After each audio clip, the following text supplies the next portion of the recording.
8 habitudes quotidiennes des femmes dont la maison est toujours en ordre. Conseil 1.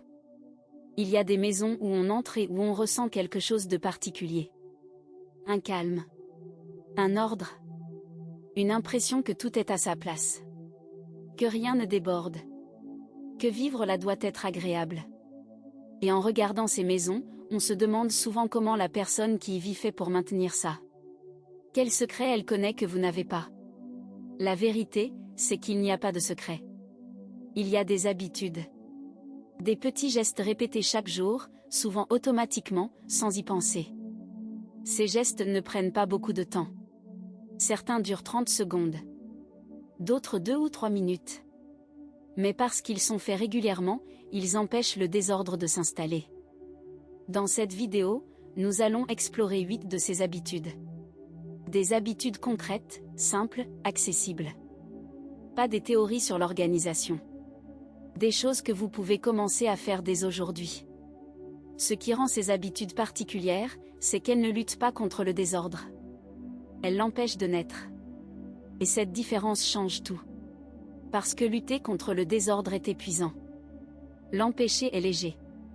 Et quand vous commencez à vivre dans un espace qui se maintient, vous réalisez que c'est cet espace qui était possible depuis le début. Il fallait juste savoir comment le créer. Commençons par la première habitude. Conseil 2. La première habitude, c'est de ne jamais poser quelque chose pour l'instant. Cette petite phrase est l'ennemi de l'ordre. Je pose ça là pour l'instant et je le rangerai après. Et l'après tarde à venir. Et l'objet reste. Et d'autres viennent se poser à côté.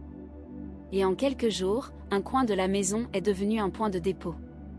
Les personnes qui maintiennent une maison en ordre ont une règle simple. Quand on prend quelque chose, on le repose à sa place. Pas pour l'instant. À sa place. Cela demande 2 secondes de plus parfois. Mais ces 2 secondes évitent 10 minutes de rangement plus tard. Cette habitude est peut-être la plus difficile à acquérir parce qu'elle va à l'encontre d'un réflexe très naturel. On est pressé, on pose. On est fatigué, on pose. On a les mains pleines, on pose. Et c'est humain.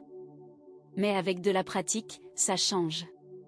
Le geste de remettre à sa place devient aussi automatique que de poser. Et quand c'est automatique, cela ne coûte plus d'effort. La deuxième habitude, c'est de faire une chose à la fois et de la finir complètement. Sortir quelque chose, l'utiliser, le ranger. Pas sortir, utiliser, laisser et passer à la suite. Ce rythme de complétion évite que les activités s'accumulent visuellement dans l'espace. Quand on cuisine, on range les ingrédients au fur et à mesure. Quand on se maquille, on referme les produits et on les remet à leur place. Quand on ouvre un courrier, on le traite ou on le classe immédiatement. Ces petits cycles terminés maintiennent l'espace libre. Conseil 3. La troisième habitude, c'est de consacrer 10 minutes chaque soir à remettre la maison en ordre. Pas nettoyer. Juste remettre en ordre. Ramasser ce qui traîne. Remettre les coussins. Rentrer les chaises. Poser les livres sur l'étagère. Vider l'évier. Ces 10 minutes sont peut-être le geste le plus puissant de toute la liste. Parce qu'elles font que chaque matin commence dans un espace ordonné. Et un matin qui commence dans l'ordre a une toute autre tonalité que celui qui commence dans le désordre de la veille. De plus, faire le ménage de 10 minutes quand la maison est déjà à peu près en ordre est beaucoup plus rapide et agréable que de tenter de tout reprendre quand tout a accumulé pendant plusieurs jours. On dépense moins d'énergie en total. Et la maison reste dans un état satisfaisant en permanence. Cette habitude fonctionne mieux quand elle est associée à un moment précis de la journée. Après le dîner. Avant d'aller lire. Pendant qu'une émission se termine. Un moment ancré dans la routine, pas variable selon l'humeur. Si cette vidéo vous a fait réfléchir différemment à quelque chose, partagez-le moi dans les commentaires. Cela me fait vraiment plaisir de le savoir. Conseil 4. La quatrième habitude, c'est de traiter les petites tâches immédiatement si elles prennent moins de 2 minutes. Une tasse qui traîne. Une poubelle pleine. Un miroir à essuyer. Une fenêtre à fermer. Ces micro-tâches, si on les laisse s'accumuler, créent une impression d'espace mal tenu. Mais si on les traite au moment où on les voit, elles ne s'accumulent jamais. 2 minutes, c'est vraiment peu. Et la règle des 2 minutes est une des plus efficaces pour éviter que les petites choses se transforment en grand nettoyage. La 5e habitude, c'est d'avoir une place définie pour chaque chose. Cette habitude est fondatrice. Sans place définie, on ne peut pas ranger. On peut seulement déplacer. Et déplacer n'est pas ranger. Une place définie pour les clés. Pour le courrier. Pour les médicaments. Pour les télécommandes. Pour les chargeurs. Pour les lunettes. Pour les livres. Quand tout a une place, ranger est simple. On remet à l'endroit prévu. On ne cherche pas où mettre. On ne réfléchit pas. On agit. Et retrouver les choses est tout aussi simple. Vous savez où sont vos clés parce qu'elles ont toujours été là. Vous ne cherchez pas les télécommandes parce qu'elles ne sont jamais ailleurs que dans leur endroit habituel. Cette prévisibilité simplifie la vie de façon concrète chaque jour. Conseil 5. La 6e habitude, c'est de faire entrer moins d'objets dans la maison. Chaque objet qui entre a besoin d'une place.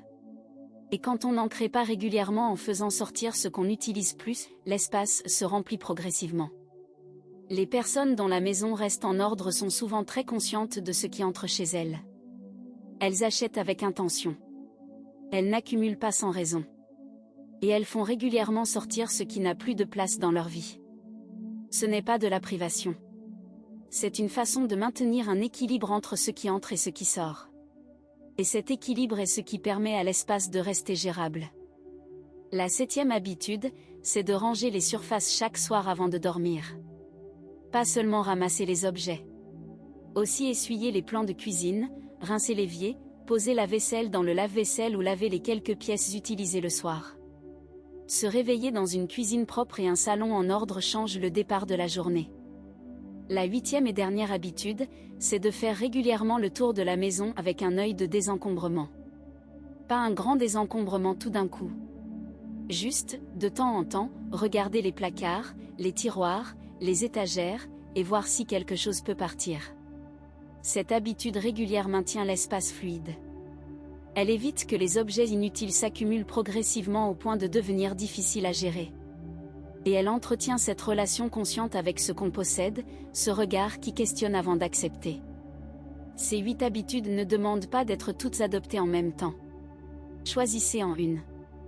Celle qui vous paraît la plus naturelle, la plus facile à commencer.